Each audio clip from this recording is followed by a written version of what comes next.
Hello, আসসালামু আলাইকুম বন্ধুরা।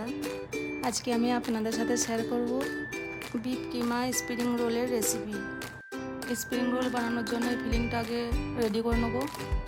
তাহলে চলুন স্টার্ট করি। সর্বপ্রথম একটা প্যানে অয়েল দিয়ে দেবো, নিয়ে গোটা জিরে দিয়ে দেবো, নিয়ে গ্রেট করা রসুন দিয়ে দেবো, একটু সটে করে নেবো, নিয়েতে গ্রেট করা আদা দিয়ে দেবো, একটু মিক্স করে নিয়ে পেঁয়াজ কাটা দিয়ে দেবো, একটু গোল্ডেন হওয়া দিয়ে ভুনে নেবো। এবারেতে দিয়ে দেবো কিমা, এবারেতে দিয়ে দেবো কাঁচা লঙ্কা, নিয়ে ভালো করে ভুনে নেবো। এটাকে কিছুক্ষণ ভালো করে ভুনবো। নিয়ে এতে দিয়ে দেবো লবণ আর কেটে রাখা টমেটো।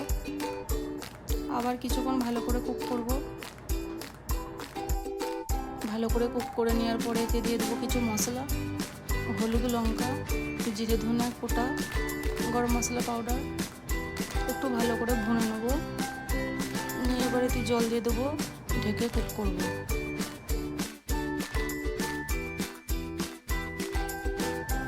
এই যে ভালো করে ফিলিংটা রেডি হয়ে গেছে। এবারে এটাকে একটি প্লেটে বের করে নেব। নিয়ে এবার এতে ধনে পাতা কেটে অ্যাড করে দেবো। এই যে আমাদের ফিলিং রেডি হয়ে গেছে। এবার আমি নিয়ে নেব। এই যে আমরা রেডিমেড স্প্রিং রোলের শিট নিয়ে নিয়েছি। এবার প্রত্যেকটা শিটের ফিলিং দিয়ে রোল করে নেব। আপনারা নিজের ইচ্ছা মতো শেপ দিতে পারেন। আমি স্প্রিং রোলের মতোই এটাকে রোল করেছি। এই যে এইভাবে রোল করে নিচ্ছি আমি। এইভাবে সব স্প্রিং রোলগুলোকে আমরা রেডি করে নেব।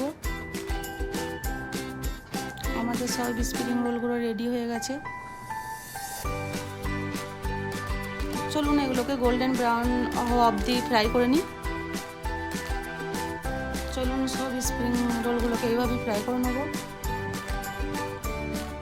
আপনারা একবার অবশ্যই ট্রাই করবেন।